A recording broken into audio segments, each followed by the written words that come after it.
नमस्ते. आज खरं तर आपण आलोय काकांच्या घरी. भाभे आहेत, काका आहेत. निमित्त असं आहे की मागील काही दिवसापूर्वी आमची लग्नाची हॅपी अॅनिव्हर्सरी म्हणजे लग्नाचा वाढदिवस साजरा केला.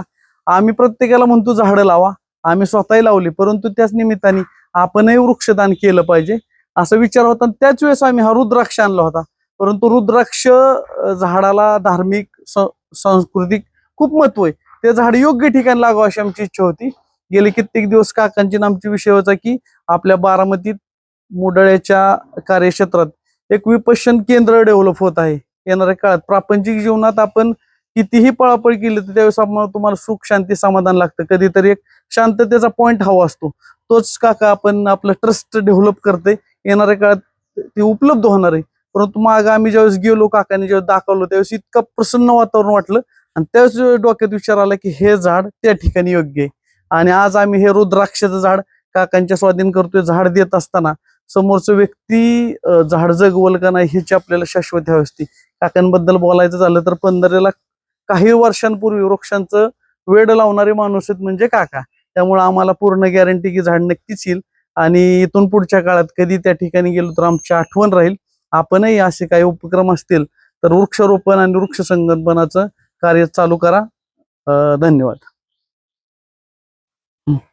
सौ शीतल आणि बापू यांच्या लग्नाच्या वाढदिवसाच्या खूप खूप शुभेच्छा. तुमचं जीवन सुखी समाधानी शांततामय जाओ. विपसना सेंटरच्या जागेत तुम्ही ज्यावेळेस आला त्यावेळेस तुम्हाला जे समाधान लागलं आणि ते मी विसरू शकत नाही इतकं. आणि तुमच्या ज्या भावना आहेत की भारतीय वृक्ष आणि त्या ठिकाणी असावं जिथं आध्यात्मिक केंद्र आता उभं राहतंय, अशा ठिकाणी हा भारताचा उभं राहावं. तर ते निश्चितपणे उभं राहील हे मी खात्री देतो. आणि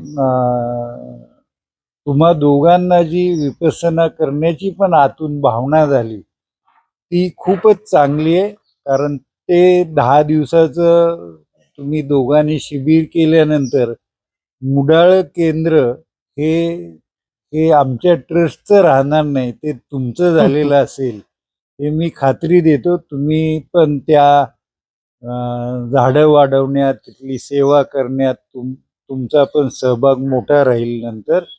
तर तुम्ही दोघांनी जेवढ्या लवकर तेवढ्या लवकर 10-11 दिवस काढून कुठंतरी सांगली आहे, कोल्हापूर आहे, पुणे आहे, आळंदी आहे, सोलापूर आहे, अशा कुठल्याही एका केंद्रावर जाऊन कोर्स करा.